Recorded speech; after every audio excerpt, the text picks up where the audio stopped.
வணக்கம். இது ஸ்ரீவாரி ஜோதிடம் தேனியிலிருந்து நான் பிரசன்ன ஜோதிடர் தேனி சிவா. நம்ம சேனலில் நிறைய வீடியோக்கள் பார்த்துட்டு வந்துட்ருக்கோம். அந்த வகையில் நவகோட்கள்னால் 4 கிரகங்கள் அல்லது 4 ராசிகள்.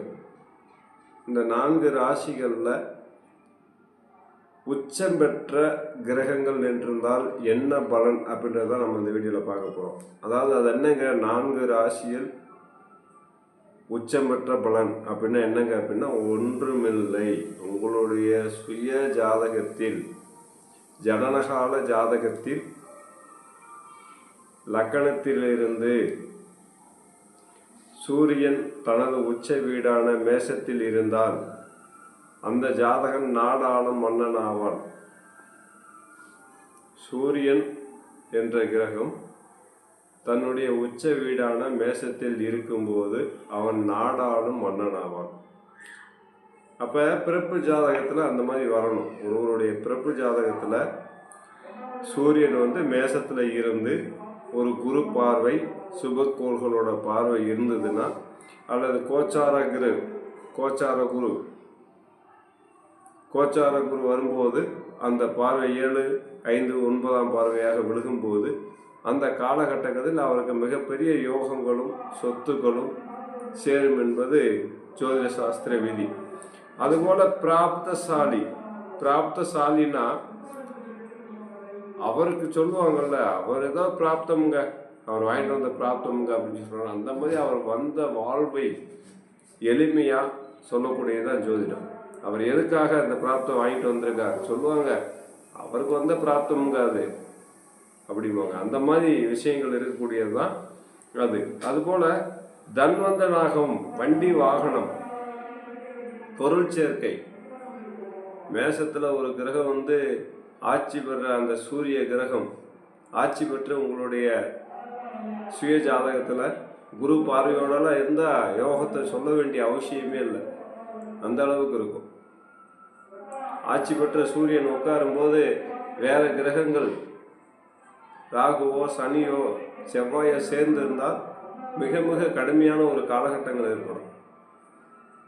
அப்போ அந்த குரு பார்வையும் தனிப்பட்ட அந்த சூரியன் உச்சம் பெற்று உட்காரும்போது மிக மிக அருமையான ஒரு யோகம் வரும், அருமையான நாட்கள் கிடைக்கும், நல்ல நல்ல நண்பர்கள் கிடைப்பார்கள் அப்படின்னு சொல்லப்படுகிறது. அதுபோல் சந்திரன் தனது உச்ச வீடான ரிஷபத்தில் இருக்கும்போது, சந்திரன் தனது உச்ச வீடான ரிஷபத்தில் இருக்கும்போது அந்த ஜாதகம் மிகவும் குளிர்ந்த சுபாவம். அதாவது அந்த சொல்லுவாங்க, அவருக்கு போல மனசு வேற யாருக்குமே வராதுங்க அப்படின்னு சொல்றாங்க இல்லையா. அந்த மாதிரி அவரோட மனசு தனி மனசுங்க, அந்த மனசுல யாருக்கு வராதுங்க.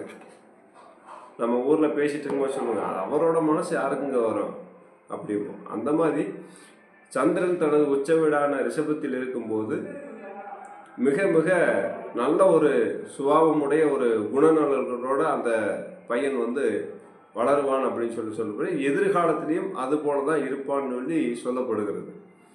அதையும் போல தனதானிய விருத்தி என்ன, பொருள் சேர்க்க, பொண்ணு சேர்க்க, வீடு, நிலம், காடு, வாசல், இப்படி எல்லாமே இருக்கக்கூடியதான் தனதானிய சேர்க்கம். அதையும் தாண்டி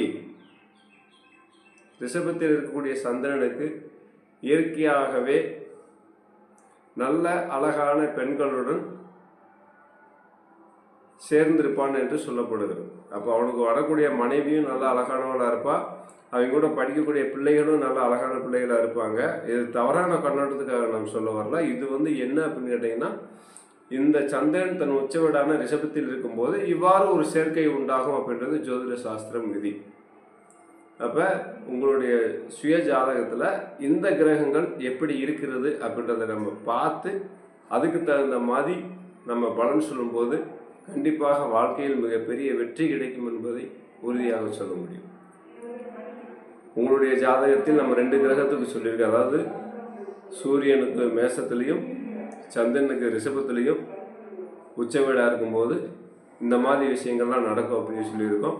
அது உங்களுடைய சுய ஜாதகத்தை உங்கள் அருகில் இருக்கக்கூடிய ஜோதிடம் சென்று ஆராய்ந்து பார்த்து அதுக்குண்டான பலன்களை நீங்கள் கேட்டு தெரிந்து கொள்ளலாம். நன்றி, வணக்கம், வாழ்க வளமுடன்.